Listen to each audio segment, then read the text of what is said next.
संभाजी महाराज की जय। कर्मवीर छत्रपति संभाजी महाराज की जय।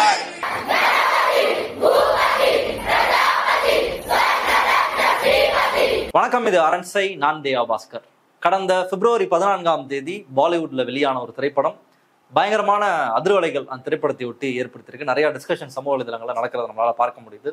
அந்த திரைப்படம் என்ன, அந்த திரைப்படம் வலியுறுத்தக்கூடிய கருத்து என்ன, அண்ட் அந்த கருத்தை நாம் எப்படி பார்க்குறோம் அப்படின்றதான் அந்த வீடியோவில் நம்ம பார்க்க போறோம். இந்த திரைப்படம் பெயர் சாவா. இது விக்கி கௌஷல் அண்ட் ராஷ்மிகா மந்தானா அந்த திரைப்படத்தை நடிச்சிருக்காங்க. இது தொடர்பான சில வீடியோஸை சமூக வலைதளங்கள்ல பார்க்க முடிஞ்சது. அது என்ன அப்படின்னா, திரைப்படம் பார்த்துட்டு வெளியே பப்ளிக் ஒப்பீனியன் கேட்பாங்களா, படம் எப்படி இருந்துச்சு, நல்லா இருந்துச்சான்னு கேட்பாங்களா. அப்படி தியேட்டர் விட்டு வெளியே வரும்போது எல்லாரும் பயங்கரமா அழுதுட்டு போறாங்க, அழுகுறாங்க, பேசவே முடியல, அவங்களால இன்னும் பதிலே சொல்ல முடியல. அப்படி சில வீடியோஸை பார்க்க முடிஞ்சது. அதுக்கப்புறம் ஒரு லேடி ஒருத்தங்க முன்னாடி போய் கோஷம்லாம் ஸ்லோகன்ஸை ரைஸ் பண்றாங்க. பாரத் மாதா கி ஜெய் மாதிரி சில ஸ்லோகன்ஸ் அவங்க ரைஸ் பண்றாங்க. மொத்த ஆடியன்ஸும் அதுக்கு ரியாக்ட் பண்றதை பார்க்க முடிஞ்சது. இன்னொரு பக்கம் இன்னொரு குழந்தை தியேட்டர்ல பார்த்துட்டு அந்த குழந்தை ஏதோ ஒன்று பேசுது, ஹிந்தியில ஏதோ சொல்றாங்க. அதுக்கப்புறம் ஸ்கூல் ஸ்டூடெண்ட்ஸ்க்கு இந்த திரைப்படத்தெல்லாம் காமிக்கிறாங்க. இதெல்லாம் பார்க்கும்போது எனக்கு இது மாதிரி ஒன்று நடந்துச்சு அப்படின்னு யோசிச்சு பார்த்தா, காஷ்மீர் ஃபைல்ஸ் திரைப்படம் வெளியான போது இதே மாதிரியான சினாரியோலாம் பார்க்க முடிஞ்சது. எல்லாரும் அழுகுறது, காஷ்மீரி பண்டிட்டுகளுக்கு இவ்வளவு அநியாயமா, இந்துக்களுக்கு இவ்வளவு கொடூரம் நடந்திருக்கா இந்த மண்ணில் அப்படின்னு சொல்லி அழுது உருண்ட வலதுசாரியினுடைய அந்த நீலிக்கணி எல்லாத்தையும் நம்ம பார்த்தோம் ஆல்ரெடி. கிட்டத்தட்ட அதே மாதிரி சினாரியாவா இருக்கே என்னன்னு போய் பார்க்கும்போது தான் அந்த திரைப்படத்தை நம்மளால பார்க்க முடிஞ்சது. சாவான்ற ஒரு திரைப்படம் ரொம்ப சிம்பிளா புரிஞ்சுக்கணும் அப்படின்னா, காஷ்மீர் ஃபைல்ஸ்க்கு அப்புறம் vax and war, Kerala story, Godse பத்தின ஒரு படம், சபர்மதி ரிப்போர்ட்னு சொல்லிட்டு குஜராத் கலவரத்தை வேற பெர்ஸ்பெக்டிவ்ல நாங்கள் காமிக்கிறோம் அப்படின்னு அப்படி ஒரு படம். அதுக்கப்புறம் எமர்ஜென்சி அப்படின்ற இன்னொரு படம். இப்படி வலதுசாரி கருத்தை திணிக்கக்கூடிய பல்வேறு திரைப்படங்கள் தொடர்ச்சியாக வெளியாகிட்டே தான் இருக்கு. பட் பெருசா காஷ்மீர் ஃபைல்ஸ் அளவுக்கு பெருசா அந்த மார்க்கெட்டை வேற எந்த திரைப்படமும் கேப்சர் பண்ணல. அந்த இடத்தை இன்னைக்கு சாவா திரைப்படம் பிடிச்சிருக்கு அப்படின்னு தான் சொல்லணும். அந்த மாதிரியான ஒரு பாசிட்டிவான இம்பாக்ட் தான் வந்திருக்கு.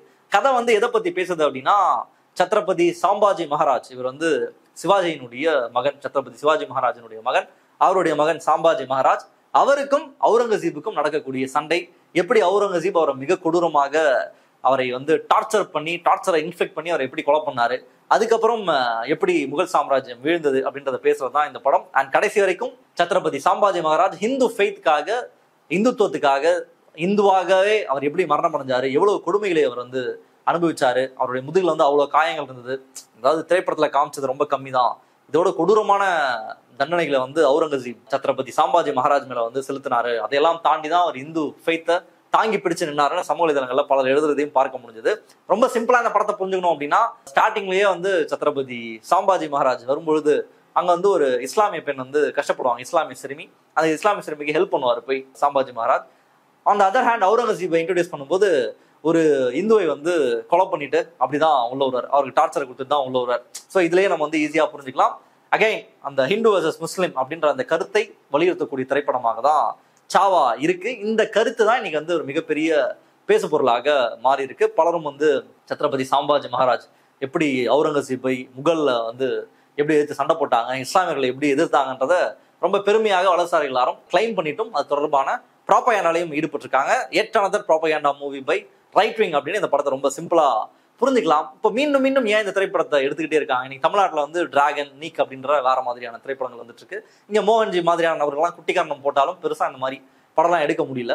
பட் அவங்க தொடர்ச்சியாக எதை கிளைம் பண்ணிருக்காங்க அப்படின்னா ரொம்ப சிம்பிளா புரிஞ்சுக்கலாம். இப்போ நடக்கக்கூடிய US election, make America great அகைன்னு சொல்லி ட்ரம்ப் ஜெயிச்சிட்டாரு. அதுக்கப்புறம் இன்னைக்கு யூரோப்ல அதை பண்ணுங்கன்னு சொல்லி mega campaign make Europe great அகைன்னு சொல்றாங்க. இன்னும் ரொம்ப நாள் இல்லை, அடுத்த எலெக்ஷன் இந்தியாவில் மேக் இந்தியா கிரேட் அகைன். அதாவது நமக்கு ஒரு குளோரியஸ் பாஸ்ட் இருந்தது, நம்மளுடைய கடந்த காலம் ஒரு பொற்காலமாக இருந்தது. அப்போ பாலாரம் தேனாரம் ஒண்ணுச்சு, நம்ம ரொம்ப சந்தோஷமாக இருந்தோம். ஆனா அதுக்கப்புறம் இந்த இன்வேடர்ஸ் நம்ம மீது படையெடுத்து வந்தவர்கள் நம்மளை அடிமைப்படுத்தி, நம்மளை கொடுமை பண்ணி, நம்மளுடைய ரைட்ஸ் எல்லாம் பிடுங்கி நம்மளை நடுத்தருக்கு விட்டாங்க.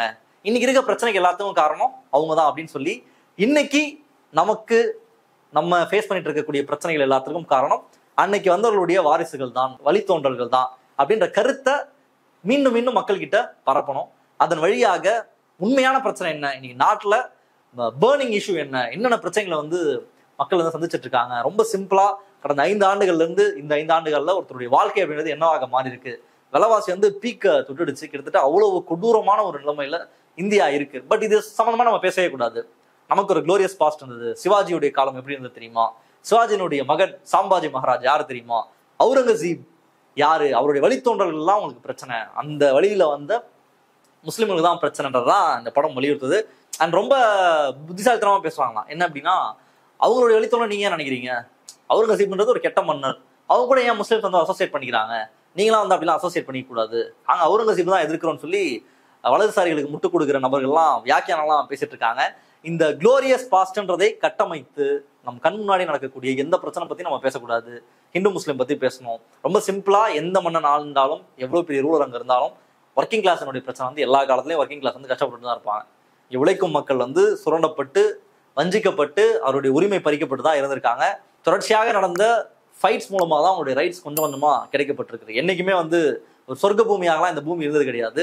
பணம் வச்சிருக்காம அதிகாரத்தை கையில் வச்சிருந்தோம்னா அந்த குறிப்பிட்ட ஒரு செக்டார் மட்டும்தான் என்னைக்குமே வளமான மனிதராக இந்த பூமியில இருந்திருக்காங்க. எல்லாருமே சூப்பரா இருந்தோம், நம்ம எல்லாத்தையும் ஒருத்தர் அடிமைப்படுத்தி நம்மளை வந்து காலி பண்ணிட்டான்னு சொல்றது அப்பட்டமான ஒரு பொய். அது வந்து ஒரு வரலாற்றுல அப்படி ஒரு நடந்ததே கிடையாது. தமிழ்நாட்டுல நம்ம சீமான் எடுத்துக்கலாம். இப்போ எப்படி எல்லா ஜாதிக்கும் ஒரு தலைவர் எடுத்து நம்மளுடைய காலம் வந்து ஒரு பொற்காலமாக இருந்தது, தமிழ் மன்னர்களுடைய காலம் வந்து பயங்கரமா இருந்தது. நம்ம பாட்டம் பூட்டெல்லாம் கப்பலை கட்டி கப்பல்ல 10,000 பேரை ஏத்தி யானையை கட்டி யானையை கப்பல்ல தூக்கிட்டு போய் போர் செஞ்சு அந்த ஊரை பிடிச்சி இந்த ஊரை பிடிச்சி பட் ஆனான்னு விட்டு வந்துட்டான் அப்படின்னு எப்படி உளறிட்டு திரியிறாரோ அந்த மாதிரி இப்போ இந்த மாதிரி நபர்லாம் வளர்ந்தாருன்னா என்ன ஆவார், நேஷனல்லாம் இந்த மாதிரி கோமாளித்தனங்களை தான் பண்ணிட்டு இருப்பாரு. இவர் வழியில வர எல்லா நபர்களும் இந்த மாதிரி கோமாளித்தனங்களை தான் பண்ணுவாங்க. அந்த வேலையை தான் வலதுசாரிகள் தொடர்ச்சியாக பண்ணிட்டே இருக்காங்க. நமக்கு ஒரு மிகப்பெரிய பெருமை இருந்தது, நம்ம ரொம்ப சுகபோக வாழ்க்கையை வாழ்ந்துட்டு இருந்தோம், நம்ம வந்து இன்வேடர்ஸால தான் பாதிக்கப்பட்டோம். ரொம்ப சிம்பிளா ஒரு எளிய உதாரணத்தை புரிஞ்சுக்கணும் அப்படின்னா, இன்ஃபேக்ட் மதத்தை பரப்புறது தான் அந்த இன்வேடர்ஸனுடைய நோக்கமாக இருந்தது, வந்தர்களுடைய நோக்கமாக இருந்தது வந்து மதத்தை பரப்புவது தான். அதுதான் அல்டிமேட்டா இருந்தது அப்படின்னா ஈஸியா அவங்களால பண்ணிட்டு போயிட்டே இருக்க முடியும். இஸ்லாமியர்கள் நினைச்சிருந்தாங்கன்னா கத்தி முன்னிலை கண்டிப்பாக இந்தியாவே ஒரு முஸ்லிம் நாடாக மாத்தி இருக்க முடியும். கிறிஸ்தவர்கள் நினைச்சிருந்தாலும், கிறிஸ்தவ மிஷனரிகள் நினைச்சிருந்தாலும் கண்டிப்பாக அது முடியும். அவங்களுடைய ஆளுகையின் கீழே ரொம்ப காலம் இந்தியா இருந்தது. அப்போ அவங்களுடைய நோக்கம் எல்லாம் நம்மளை சுரண்டி கொழுத்து திங்கிறது தான். அது எந்த மன்னராக இருந்தாலும் சரி, அது இந்து மன்னராக இருந்தாலும் சரி, முஸ்லிம் மன்னராக இருந்தாலும் சரி, கிறிஸ்தவ மன்னராக இருந்தாலும் சரி, அந்த ஆளும் கூட்டம் அந்த ஆளும் வர்க்கம் எல்லா மக்களையும் உறிந்து தின்றதுக்கு தான் வந்தாங்க. அதை உறிஞ்சி தின்னுட்டு நல்லா செழிப்பா இருந்துட்டு தான் போனாங்க. அப்போ என்னைக்குமே இங்க நம்ம எல்லாரும் சொர்க்க பூமியாக எந்த பிரச்சனையும் இல்லாமல் அப்படியே பயங்கரமா எல்லாருக்கிட்டையும் வளம் இருந்து எல்லாருமே ஒரு நல்ல ஒரு வாழ்க்கையை இங்க வாழ்ந்துட்டு இருந்தோம்னு சொல்றது எல்லாமே மிக மிக மோசமான போய். அதை தொடர்ச்சியாக செஞ்சுட்டே இருக்காங்க. இவங்க கன்வெர்ட் பண்றதுக்கு வந்தாங்க, இவங்க மதத்தை பரப்ப வந்தாங்க, இவங்களாலதான் எல்லா பிரச்சனையும், முன்னோட இன்னைக்கு நிலைமைக்கு காரணம் எல்லாமே இவங்க தான் தொடர்ச்சியாக மக்களிடம் ஒரு ப்ராப்பகேண்டாவை கடத்திக்கிட்டே இருக்கணும். அதுதான் வேலை. அதன் வழியாக தான் சிவாஜி இவங்க தூக்கி பிடிக்கிறது. இப்போ சிவாஜி மகாராஜா தூக்கி பிடிக்கிறாங்க அப்படின்னா அதன் வழியாக ஒரு மராட்டியன் ப்ரைடை கொண்டு போகலாம், ஒரு மராட்டாஸினுடைய ப்ரைடை கொண்டு வரலாம். சத்ரபதி சிவாஜி மகாராஜா பிடிச்சிட்டோம், அடுத்து சாம்பாஜி மகாராஜுக்கு ஒரு படம் எடுக்கலாம், அதன் வழியாக இது செய்யலாம். அப்படின்னா இவங்க இது கூட தான் நிற்கிறாங்களான்னு கேட்டீங்கன்னா அதுவும் கிடையாது. ஒரு சாதிக்குள்ளேயும் பாஜக போய் அந்த ஜாதிக்கான ஒரு அடையாளத்தை தூக்கி அவர்களுக்கு ஒரு சாயத்தை, காவி சாயத்தை பூசுறது தான் வேலை. இன்ஃபேக்ட் சிவாஜி எப்படி மன்னர் ஆனார் அப்படின்னா காகப்படுற கதை எல்லாருக்குமே தெரிஞ்சிருக்கும். சிவாஜி வந்து மன்னராக ஆளுவதற்கே தகுதி இல்லாத நபர்.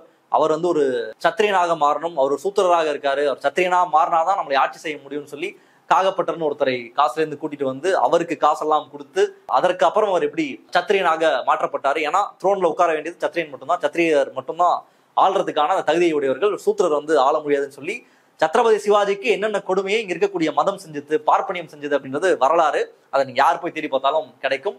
காகப்பட்டருக்கு எவ்வளவு காசு கொடுத்தாரு, எவ்வளவு ஜாதி சர்டிபிகேட் கேட்கறதுக்கு நிறைய பேர் அலைஞ்சிட்டு இருப்பாங்க. பயங்கரமான கஷ்டத்துல ஜாதி சர்டிபிகேட் கிடைக்காம நிறைய இங்க இருக்கக்கூடிய ஒடுக்கப்பட்ட சமூகத்தை சேர்ந்த மக்கள் இருக்காங்க. அவங்க பட்ட கஷ்டத்தை எனக்கு சத்ரபதி சிவாஜிக்கு செஞ்சது பார்ப்பனியம் தான். அப்போ அதெல்லாம் எதிர்த்து சண்டை செஞ்ச சிவாஜியை இன்னைக்கு தங்களுடைய ஐக்கானா திருடுறது, அவங்களை வந்து அப்ராப்ரியேட் பண்ணுவது. இன்னைக்கு சிவாஜிக்கு மட்டும் தான் நடக்குதுன்னா எல்லா இடத்துலயும் ஒருத்தவங்க வந்து பிடிப்பாங்க. அம்பேத்கர் இன்னைக்கு எவ்வளவு பெரிய சண்டையை போட்டாரு, இந்துத்துவத்துக்கு எதிராக எவ்வளவு மோசமான சண்டையை போட்டாரு. அவர் வந்து இன்னைக்கு அம்பேத்கர் வந்து எங்களுடைய ஆள் தான், நீ வந்து எங்கானா போலாம். பிர்சா முண்டா அவர் வந்து ஒரு ட்ரைபல் லீடர், அவங்களுக்கான ரைட்ஸ்க்காக சண்டை போட்டவர். அவர் இன்னைக்கு வந்து பாஜக பிர்சா முண்டா எங்களுடைய ஆள்னு சொல்லி ஜார்க்கண்ட்ல ஜெயிக்கிறதுக்கு இப்படி ஒரு மாநிலத்திலையும் ஒரு இடத்துலையும் ஒரு ஜாதிலையும் அந்த தலைவரை காவி சாயம் பூசுற வேலையை தான் அவங்க செஞ்சுட்டு இருக்காங்க. அதுல ஒண்ணுதான் சிவாஜி இன்னைக்கு சாம்பாஜி மகாராஜா கையில் எடுத்திருக்கிறது. வால்மீகி சமூகம், வால்மீகி சமூகம் தான் இன்னைக்கு துப்புரவு தொழில பெரும்பான்மையா ஈடுபட்டுக்கூடிய சமூகமாக இருக்காங்க. அந்த சமூகத்திட்ட போய் அவங்க கிட்ட ஜாதி பெருமை, நீங்க எப்படிப்பட்ட சமூகம் தெரியுமா, ராமாயணத்தை எழுதுனதே உங்க சமூகம் தான், அதை நினைச்சு நீங்க பெருமைப்பட்டுக்கோங்க. வால்மீகி சமூகம் தான் ராமாயணத்தை எழுதுனது, அப்போ நீங்க எவ்வளவு பெரிய ப்ரைடு உங்களுக்கு இருக்கு. சேம் மாடஸ் ஆப்ராண்டி தான் தமிழ்நாட்டிலையும். தமிழ்நாட்டுல தமிழ் தேசியம் பேசக்கூடிய நபர்களும் அப்படிதான் சொல்றாங்க. நீங்க ஏன் ஒடுக்கப்பட்ட சமூகம் நினைக்கிறீங்க, உங்க ஜாதிக்கு ஒரு பெருமை இருக்கு, உங்க ஜாதியில வந்து வீரமானவர்கள் இருக்காங்க, உங்க ஜாதி பெருமையை நீங்க பேசுங்க அப்படின்னு எல்லா ஜாதியையும் ஒரு பெருமை பேசி ஒரு ப்ரைடுக்குள்ள கொண்டு போய் நிகழ்கால பிரச்சனை என்ன அப்படின்றதை நீங்க யோசிக்காம அதை பத்தி பேசாம அது தொடர்பாக எந்த சிந்தனையுமே உங்களுக்கு இல்லாம இருக்க வேலையை தான் அவங்க தொடர்ச்சியாக செஞ்சுட்டு இருக்காங்க. இந்த பெருமையை முன்வைக்கிற அரசியல் அப்படின்றது உலகம் முழுவதும் எல்லாருமே சந்திச்சோம்னா, ஹிட்லர் இதை பேசினாரு, இன்னைக்கு ட்ரம்ப் பேசிட்டு இருக்காரு, மஸ்க் பேசிட்டு இருக்காரு, யூரோப்ல வலதுசாரிகள் பேசிட்டு இருக்காங்க, தமிழ்நாட்டுல சீமான் மாதிரியான சாதியை வைத்து அரசியல் செய்யக்கூடியவர்கள் செஞ்சுட்டு இருக்காங்க. இப்படி எல்லாரும் தொடர்ச்சியாக இந்த அடையாள அரசியலை, ஒரு பெருமை பேசக்கூடிய அரசியலை செய்து மக்களினுடைய ரியல் பிரச்சனைல இருந்து அவங்கள தள்ளி கொண்டு போயிட்டே இருக்காங்கன்றதுதான் இதுல கோர் இஷ்யூ. இன்னைக்கு இருக்கக்கூடிய எல்லா பிரச்சனையும் எல்லாரையுமே அஃபெக்ட் பண்ணுது. இன்னும் குறிப்பாக பெரும்பான்மையாக இந்த நாட்டில் வாழக்கூடிய இந்துக்கள் அவ்வளவு பிரச்சனைகளை சந்திச்சுட்டு இருக்காங்க. இன்னைக்கு அவங்களுடைய குடிநீர்ல இருந்து, சாப்பாடுல இருந்து, வேலை வாய்ப்புல இருந்து, கல்வியில, இன்னைக்கு ரிசர்வேஷன்ல இவ்வளவு நாள் நம்ம போராடி பெற்ற ரைட்ஸ் எல்லாம் கண்ணு முன்னாடி கொஞ்சம் கொஞ்சமா காலியாகிட்டே இருக்கு. பட் அந்த மக்களை அது தொடர்பாக எதையுமே சிந்திக்க விடாமல் இப்படி ஒரு டகுல் பாஷா வேலையை காமிச்சு, முன்னாடி சினிமால இப்படியான ஒரு சீன்ஸ்லாம் காமிச்சோம் அப்படின்னா உடனே மக்கள் வந்து அதை தான் பார்ப்பாங்க. அதுவும் ஒரு பிக் ஸ்க்ரீன்ல பார்க்கும்பொழுது, வாவ், நமக்கு இவ்வளவு பெரிய ப்ரைடா, நம்ம இவ்வளவு ஒரு வீரமான ஒரு வம்சத்தை சேர்ந்தவர்களா, நம்மளுடைய இனம் இவ்வளவு பெருமையான இனமா அப்படின்ற இந்த சிந்தனைக்குள்ளதான் போமே தவிர்த்து ரியல் பிரச்சனையை என்னைக்குமே அவங்க அட்ரஸ் பண்ண மாட்டாங்க. இதுதான் ஆளும் அரசுக்கு தேவை. அந்த ஆளும் அரசுக்கு ஒரு கூஜா தூக்கக்கூடிய வேலையை தான் இந்த திரைப்படம் செஞ்சிருக்கு. மற்றபடி மக்களுக்கான ஒரு திரைப்படமாக இதை நிச்சயமாக பார்க்க முடியாது. ஒரு ரைட் விங்கோட ப்ராபகண்டா திரைப்படம். இறுதியாக இந்த திரைப்படம் குறித்து ஒரு முக்கியமான விஷயத்த சொல்லணும். இந்த திரைப்படத்துக்கான இசையமைப்பாளர் யார் அப்படின்னா ஏ.ஆர். ரஹ்மான் அவர்கள்.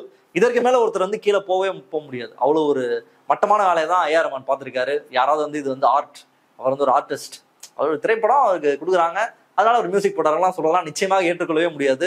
சமூகத்துல என்ன நடக்குதுன்னு ஒரு புரிதலே இல்லாம எங்கேயாவது உட்காந்துக்கிட்டு நான் எந்த படத்துக்கு வேணா மியூசிக் போடணும்னு ஒருத்தர் இருக்காருன்னா, அந்த மாதிரி நபர்கள் வந்து அவங்களுடைய தற்குறித்தனம் வந்து எவ்வளவு பேரை டேமேஜ் பண்ணுதுன்றது இங்க ரொம்ப ரொம்ப முக்கியமானது. இன்ஃபேக்ட் ஏஆர் அவங்களுடைய பர்சனல் லைஃப்ல அவர் செப்பரேட் ஆகும் பொழுது திட்டமிட்டு முஸ்லிம்ஸ் இப்படிதான் பண்ணுவாங்க, அவங்க வேணும்னே வந்து தலாக் சொல்லிட்டு அது இதுன்னு பண்ணிட்டு நிறைய பேரை கல்யாணம் பண்ணிப்பாங்கன்னு அவருக்கு எதிராக ஒரு ஹேட் கேம்பெயின் நடந்துச்சு. ஏஆர் ரஹ்மான் மதத்தை குறிவைக்கப்பட்டு பல்வேறு முறை இங்க வந்து ஹேட் கேம்பெயின் ஏஆர் ரஹ்மானுக்கு எதிராக தொடர்ச்சியாக நடந்து கொண்டே தான் இருக்கு. அதையெல்லாம் தெரிஞ்சு இவர் இந்த மாதிரி படத்துக்கெல்லாம் போய் மியூசிக் போறாரு அப்படின்னா, எனக்கு காசு இருக்கு, எனக்கு பணம் வருது, அந்த காசுக்கு நீ எவ்வளவு கேவலமா யாரை மோசமா சித்தரிச்சு சமூகத்துக்கு எவ்வளவு விரோதமான அயோக்கியமான குப்பை படத்தை கொடுத்தாலும் நான் மியூசிக் போடுவேன் அப்படின்னா, உங்களை விட ஒரு கேவலமான பிழைப்புவாதி உலகத்திலே கிடையாது. அண்ட் நீங்க வந்து எல்லா இடத்துலயும் போய் நான் வந்து இந்த வெற்றியை அல்லாஹ்வுக்கு சமர்ப்பிக்கிறேன்லாம் சொல்றீங்க. கண்டிப்பா அந்த அல்லாஹ் உங்களை எந்த காலத்திலையும் மன்னிக்க மாட்டார் அப்படின்றதுதான் நம்மளுடைய பார்வையாக இருக்கு. உங்களுடைய பார்வை என்ன அப்படின்றத கமெண்ட்ல போடுங்க. மற்றவர்கள் சந்திப்போம். நன்றி, வணக்கம். அரண்சை நண்பர்களுக்கு வணக்கம். அரண்சை ஊடகம் சுயேட்சையாக இயங்குவதற்காகவே உருவாக்கப்பட்டது. நாம் செய்கிற வேலை உண்மையிலேயே மக்களுக்காக செய்கிறோம் என்பதை நீங்கள் நம்பினால், வாய்ப்பு இருந்தால் இந்த ரேசர் பே கியூஆர் கோடுக்குள்ளே நீங்கள் வந்து அதை ஸ்கேன் பண்ணி எங்களுக்கு உங்களால் இயன்றதை, விருப்பம் இருந்தால் ஆதரவு தெரிவிக்கலாம்.